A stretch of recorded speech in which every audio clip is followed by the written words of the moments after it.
sequel to Shot to Pieces, all of them based upon my old homicide cases and Detective Patty Dar. I'm looking to go traditional, just because I never have. Yeah.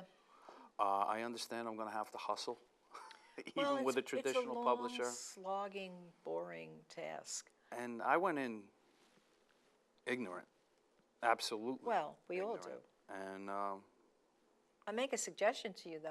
Sure. Go to the library and look for books in your genre and look at the acknowledgments, because many times the author will acknowledge their agent. right. And all agents have a website.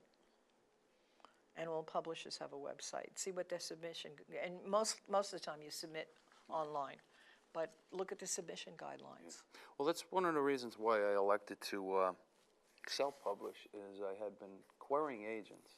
You do your due diligence. Well, the problem is you go on their websites sometimes, or Writer's Digest, for instance, will have a profile of what they're looking for, and then you give them exactly that, and then they tell you they're not looking for it. Does anybody know what they want in this business?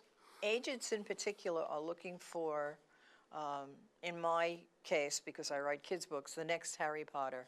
Right. In your case, the next Michael Connelly. With Nelson DeMille. Yeah, or Nelson DeMille. And sometimes that's just not, they're not going to find that, so they really should be looking at all the stuff that comes to them. But I guess it's an impossible task. Well, my feeling is, and based upon the rejection letters that I have gotten, they're not reading the material. It's never making it off the slush pile. Yeah, I had an agent, actually, somebody from a publishing company said, I didn't really read your book, but... Then we shouldn't be having this conversation. Don't say anything to me, excuse me very much. Yeah. But now you have a book that's published.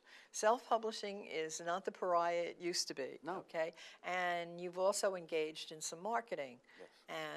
And because of your professional connections in the police department, you've been able to get your book out there to a certain segment of the population, and you're moving towards others. So you're on the way, and the problem is, with my own books, I find, is they look to see, because you're on Amazon, everybody's on Amazon, they look to see what your success is, they look at your statistics, and that, for a lot of us, is not really an indication of sales. For instance, I sell many more books myself by going to fairs and libraries and lectures and stuff like that, so I don't have those Amazon sales, so I'm never going to get anything from Amazon. I'm pretty sure of that. I'm starting to do fairly well on Amazon. I'm probably knocking down about 50 books a month on Amazon. Yeah, that's great. I'm doing much better with the events that I'm doing. Obviously, I'm buying the books at cost from Lulu, and I'm selling them at I'm doing a lot of libraries. I'm doing pretty much, my rule of thumb now is I'll go to the opening of an envelope if I think I can sell a book there. But I've been told that that's how to do it. I don't know any better, so I'm going to do that. Yeah, you do the best you can. But you also told me that your book has made it into John Jay. Yes, the Police Academy. The police.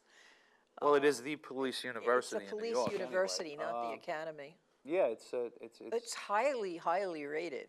This is one of the best schools for police science. It blew me away when I saw the post on Facebook.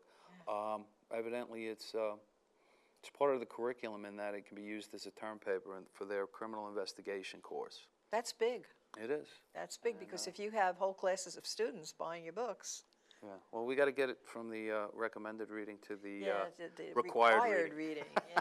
That's what college professors do. They live on there. That's why it's publish or perish. Yeah. And that's the other element I'm starting to look into, and I'm hoping by September I start to land a couple of appearances at colleges, writing courses. Well, look into all the colleges have continuing education for senior citizens. Yeah.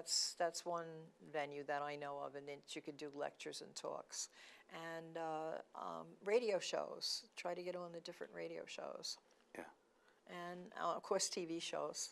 There are a lot more famous ones than this one is, but it's a start. So so you have a prequel. Yes, it's a Bushwick story from starting from the 50s. And it involves two partners. one of them a neighborhood kid from Bushwick, and the other one is an Irish kid from Belfast that escapes the Troubles. And they end up as partners. And I reimagined the pizza connection, which was a very big deal down in Ridgewood and Bushwick when I was a kid. Big heroin conspiracy, organized crime. Yeah. And I have my two cops basically do battle with the Banana crime family, who basically ran it back then. And Patty Durr appears in one chapter as a kid, as a 17-year-old in that book. Yeah, well, this is a very popular genre, and it sounds really good. Sounds like it would make a great movie. We hope. Yeah, that's every author's dream.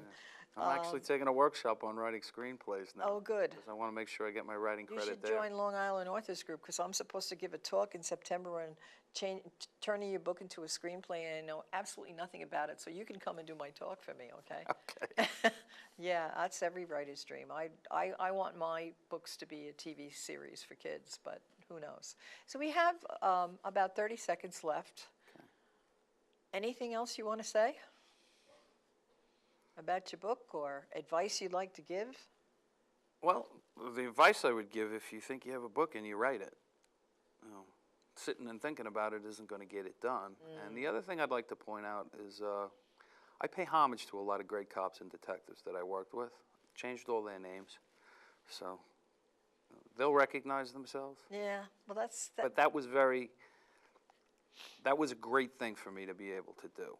Yeah. Because, I mean, I owe an awful lot to the guys that came before me, that took me under their wing. Well, you become a god when you do that. You know, you take people and you create them, and you change their lives a little bit, and then you put them in print. It's a heady feeling.